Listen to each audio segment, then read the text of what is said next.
মালদ্বীপে আইসা কি যে রং তামাশার মধ্যে আছি একটু ভাষাও বুঝি না। ওরা যা কয় হোক আমরা বাংলা কওয়া শুরু করে দেই, তখন বোঝে যে এই আদমিরা বাংলাদেশি, বুঝে না কিছু। ঠিক আছে, কিচ্ছু বুঝি না, যে যে কথাই হোক আমরা বাংলায় কওয়া শুরু করে দেই, কিন্তু বুঝি না ভাই।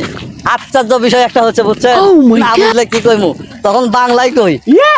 কারণ ওদের ভাষা তো বুঝি না, হিন্দি একটু থোড়া মোড়া বুঝি, ওরাও একটু বুঝে, সব হিন্দি তো আবার বুঝি না, তখন কি করে ওরা হিন্দি করলে আমরা আবার ওই বাংলা শুরু করে দেই। আশ্চর্য একটা বিষয়। আর যেটা বুঝি না খালি মুখের দিক তাকাই, বুঝছেন, খালি মুখের দিক তাকাইতেই থাকুন, তখন ওরা বুঝে যে আপনি বুঝে না।